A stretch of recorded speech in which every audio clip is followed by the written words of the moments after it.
In studio, we now have Tricia Shelton with Tracy Williams from the Women's Programs. Thank you, Jessica. Now I'm here with Tracy Williams, the Director of the Women's Programs here at Baker University. Tracy, thank you very much for joining me today. Thanks for having me.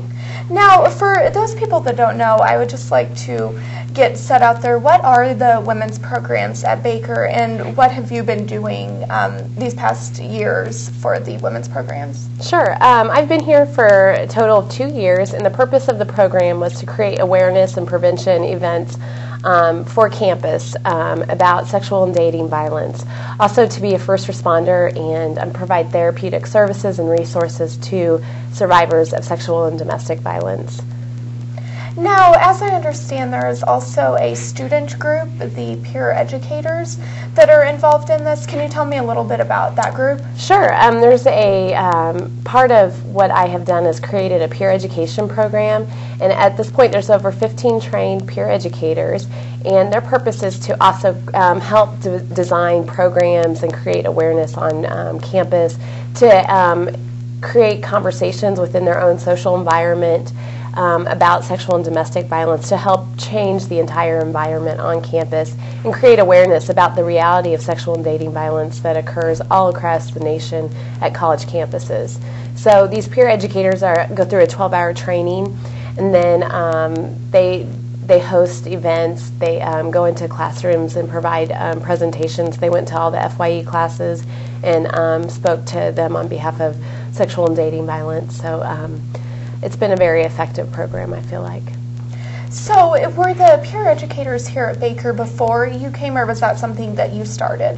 To my knowledge, there was nothing like that before. I started it when I came on. It was part of the folks that wrote the grant. That was part of the idea to have a peer education program. Research shows that peers are the highest influence on one another. So to influence one another, we want to educate peers on how to start conversations about sexual and dating violence, and to stop conversations that that contribute to violence against women and that are oppressive to women. Well, yeah, I mean, that definitely sounds like that's a group that needs to be here on campus.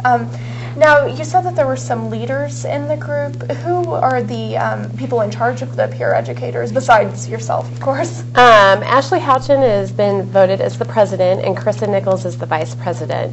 And then Krista Nichols is also in charge of the planning committee to create and design programs for campus, and to continue the education for the other peer educators. So those are the two main leaders that will continue through next year as leaders for the peer education program. Now, as I understand, there's a possibility that the grant will not be renewed, and so what would then happen to the women's programs at Baker? Would it completely go away, or? Unfortunately, the women's programs would probably be phased out. I hope that, and I believe that Baker would continue to have folks provide education and awareness about sexual and dating violence. Probably not at the magnitude that I was able to, because there won't be someone in a full-time position to do that. But there'll be folks in the counseling center that will be available, first of all, for counseling for any survivor of domestic or dating violence, but also to provide outreach education to sororities, fraternities, to the residence halls, to anyone who wants further education on that. Okay, so as far as losing the grant or whatever, I mean, what would your feelings be on that? I'm absolutely devastated. I walked into this as a 2-year grant, so I did know that there was potential for me to only be here for 2 years. However, as my time has progressed here, activity with the peer educators has really increased, and because of that, I've seen a lot more survivors in my office, because the education has begun to get out to campus and the culture is changing, because we are providing more awareness to students. So it was a starter grant with the hopes that Baker would then pick up institutionalize the position. So on one hand, I'm absolutely devastated that I'm losing the grant, and on the other, I would be devastated to not work here, because I feel like we're just now getting somewhere with it. There's a lot more work to be done. But I understand that's the grant life. When you're working under a grant, there's always the potential to lose a grant. So it's just part of the game that I play. Yeah, well, I guess that just comes with the territory. But, I mean, it's kind of like what you were saying. It would almost be like a one step forward, two steps back if they were to get rid of the grant and decide not to institutionalize the position. But also you said earlier that the peer educators host some different events and stuff on campus. Is there anything coming up that they are planning or that the women's programs is planning? Well, we're going to probably do what's called Women Uniting Together, and it's just a craft circle. It was kind of created to mirror Native American cultures that get together, the women that get together and do arts and kind of as a therapeutic tool. And so we're going to do that and make Christmas gifts in jewelry making. And then in January is Stocking Awareness Month, so we'll focus on stocking and how to create awareness about stocking. And then April is Sexual Violence Awareness Month, so we'll definitely have a lot of activities going on in April. Okay, so it sounds like you guys are going to be busy for the rest of the year then. Yes, we always try to do something every month just to always continue the conversation about sexual and dating violence. Well, is there anything else that you want to share with us today, or? No, I think we've covered it, other than, I'd really like to stay here, and I appreciate the student support. We had over 200 students sign a petition to keep me here that was motivated by students. I had nothing to do with the petition being circulated. So that's quite a big percentage of students signing it when there's only a little over 900 students here on campus. So I was pretty excited about that, and I know I have a lot of student support. So hopefully we'll be able to do something with the position and keep it here. All right, well, I wish you the best of luck, and thank you for joining me. Thanks for having me. All right, Jessica, back to you. Thank you, Tricia. We now go to some students to find their opinions if that grant were to be lost.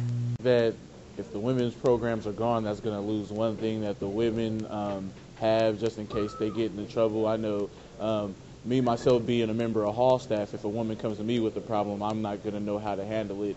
I, for one, am going to send them to the center down the street. So, if the women's programs are gone, I'm not going to know how to deal with anything as far as the hall staff person. Well, I haven't used the women programs here at Baker, but speaking from personal experiences that I had back in Colorado, I know that these programs are greatly needed, and even though I haven't used them here yet, I might need them in the future, as well as every woman on campus. I think it's very vital that we do everything we can to keep it here. I think losing the Women's Studies program here at Baker would be a big loss to the Baker program as a whole, and it would cause a lot of people serious concern in terms of the medical aspect. But me personally, it wouldn't affect me all that much. The Peer Educators program on Baker's campus is a very important tool that a lot of girls can use. I don't know if it's something that a lot of people know about, but if more awareness is spread, it can really be a useful program, and it would be sad if that was taken away, because there's lots of cases of my own personal friends and even myself where I really need someone to talk to, and if that option isn't there, I don't know where else girls could turn. Okay. I really think losing the women's program is a bad idea because it gives women a chance to go talk to a woman and get a woman's perspective.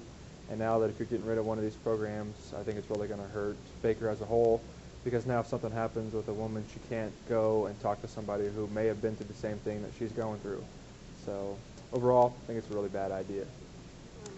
I guess I'm not too sure what services they provide, the women's programs. I'm sure if they're here for women, to benefit women, they're probably doing good things, but sadly I haven't really seen them publicized. I don't really know specifics of the program, so I actually don't think I would be affected if they were no longer a part of Baker's campus, but I think they have the potential for doing great things, so maybe if they just receive more support, maybe from students or faculty members, maybe financial support, they could be even more of an asset to women and to Baker. We're going to take a quick commercial break, but when we come back, we're going to speak with Coach Rigdon about how to keep your weight under control over the holidays.